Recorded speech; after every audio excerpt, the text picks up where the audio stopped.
If you live in your van or car, you will know what a hassle it is to find new places to park every night. My hope is that this video can take away some of the fear by giving you some fresh ideas of where you can stealthily and safely park overnight. We are Van Life Voyages. Join us as we show you how van life and being outdoors can lead to a more fulfilling lifestyle that is good for your health. Here I go! Hi everyone, welcome back to the van. If you're new here, I am Tanya. I am one half of Van Life Voyages. I'm a registered nurse of 20 years that had to retire early due to my health issues, which led me to van life and realizing that being in the outdoors improved my health. Okay, I'm going to start with my number 15, the one I have not done, but I still think it's a really great idea, are the safe parking programs. A lot of cities, especially in California, are coming up with safe parking programs. And so they have parking lots designated for people to stay overnight because they don't want the homeless and people living out of their vehicles everywhere. So they do have safe parking programs. So you can look for a safe parking program in the city you're in and see if they have one. And that would be a place that you can sleep overnight. Number 14 are programs you can belong to, such as Harvest Hosts, Boondockers Welcome, or Hip Camp. You're going to see footage of me staying at a Harvest Host location. I've also stayed at a Hip Camp, but I've not stayed at Boondockers Welcome yet. I have a program I belong to that is Harvest Host, which includes Boondockers Welcome. Look in the description box below and you can join. I have a link. You can join Harvest Hosts and you can choose if you want to also join Boondockers Welcome at that time. Then a separate one is Hip Camp, which I also belong to. You can look up different cities and find out if there's anything available that you can go and park overnight at. I would say one of the membership programs is a great alternative to, or a great place that you can also stay overnight. Number 13, downtown parking areas that have metered parking that expires at night. So from 6 p.m. to like 8 a.m., they would no longer have any metered parking because the businesses are closed. So you're allowed to park there for free during certain hours. So that's a good one also to pick. Find a meter where there's no time allotment. As long as you get out before morning, you can park there. Okay, number 12 is residential street parking. You can go into neighborhoods and park on streets. Like in cul-de-sacs or places not directly in front of somebody's house or those type of areas. Find a place, get there after dark and leave before right at sunup, and you can sleep in residential streets because they are very safe. Okay, number 11 is apartment buildings visitor parking. So apartment buildings that are only open during the day, they usually have a parking lot where you can visit their office. You can park there at night when there's usually nobody else in the parking lot. Number 10 is places such as strip malls where there's restaurants, grocery stores, different kind of businesses there, such as a Walmart in a mall type setting, because people will not realize which business you belong to. So if you park in between businesses or at the back of the parking lot, many times you can park there. Nobody will even realize what business you're with or if you're even with the business. Sometimes Walmart has parking programs where they let you stay overnight, but they've been steadily getting rid of those in many locations. So you'll have to check, but there are a lot of strip malls around and some of the businesses close. They usually will not bug you if you get there after dark and you leave in the morning before a bunch of customers get there. Number 9 is 24-hour gyms. A lot of times you can get a gym membership and easily park there, do your showering, do your working out. Or even if you do not have a gym membership, you can park there at night. Nobody will even realize if you have a membership or not. So a lot of people park in 24-hour gym parking lots. Just don't park up front where a lot of customers are. Park towards the back and it will be fine.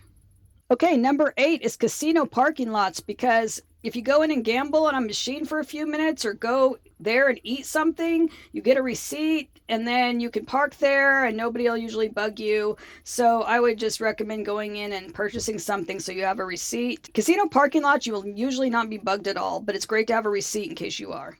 That brings me to number 7, hotel parking lots. A lot of times there's restaurants there as well, and there's different businesses around.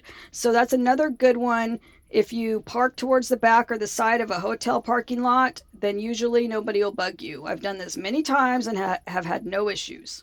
Which brings me to number 6, emergency room parking lots. And the reason why I'm bringing this up and this has been a good one for me, is because Derek's been in the hospital a lot, as most of you know. So I am parking overnight in the parking lot near the ER of the hospital that he's in, and I have not had an issue. I don't recommend doing this a lot or taking up spaces for patients, obviously, but if it's a big parking lot and there's lots of spots, then that is a good option as well. They usually have security at night, so it's very safe. But again, don't take up spots for patients.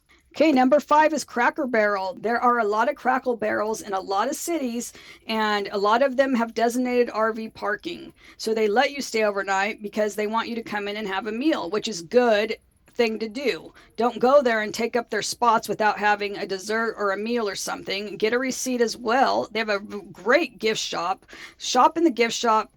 Do something, because that's very nice that they allow this in most cities. I mean, they've gotten rid of it in a few cities, and I hope they don't in every city, but it's been a great place to safe park and get a delicious meal and awesome gifts. Number 4 is one of my favorite places, is truck stops. There's a lot of women through the movies and such are scared of truck stops, but actually it's been one of the safest places.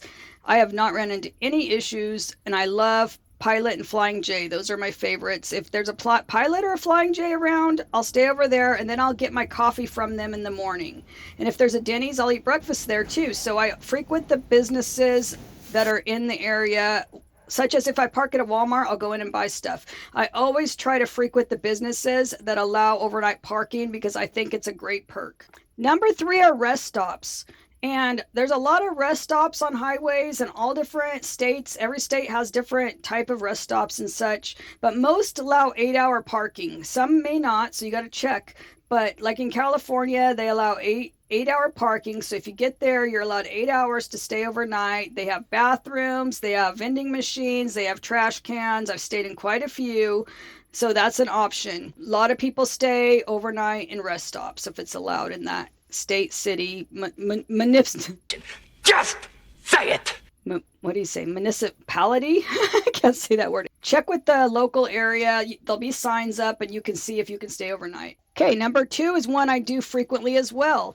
It is BLM land. That means Bureau of Land Management. It's owned by the people of the country.